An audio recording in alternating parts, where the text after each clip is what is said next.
Halo teman-teman, kembali lagi bersama saya JM Priscilla Burusbayang dari kelompok 1 gelombang 5 peserta Latsar CPNS Kementerian Pertahanan tahun anggaran 2021. Pada Learning Journal kali ini, saya ingin membahas tentang analisis isu kontemporer yang disampaikan oleh Bapak Ibu Widyaswara. Seperti biasa, pembelajaran dilaksanakan melalui virtual dan sebelum memulai topik pembelajaran, Bapak Ibu Widyaswara mereview kembali materi yang dipelajari sebelumnya, yaitu wawasan kebangsaan dan nilai-nilai bela negara, dan juga melakukan sesi tanya jawab.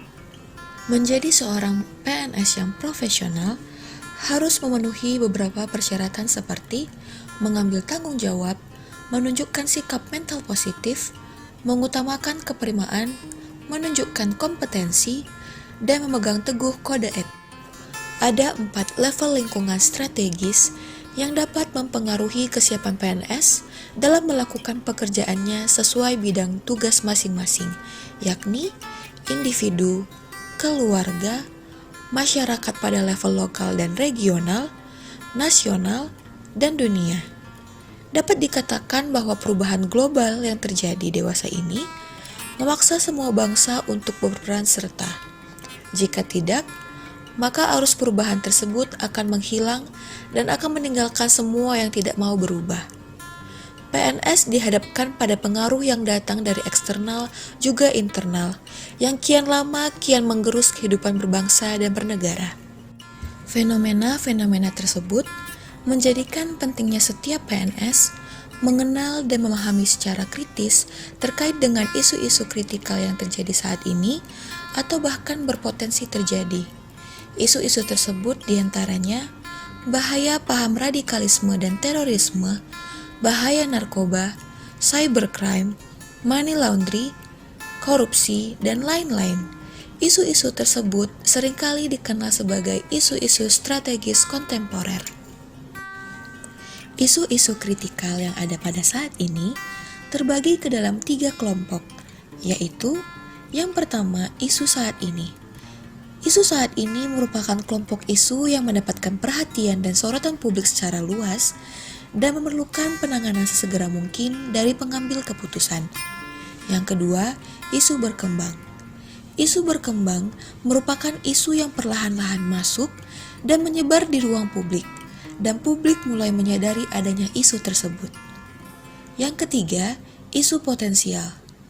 Isu potensial merupakan kelompok isu yang belum nampak di ruang publik, namun dapat terindikasi dari beberapa instrumen, yaitu instrumen sosial, penelitian ilmiah, analisis intelijen, dan sebagainya, yang dapat mengidentifikasi adanya kemungkinan merebaknya isu yang dimaksud di masa depan.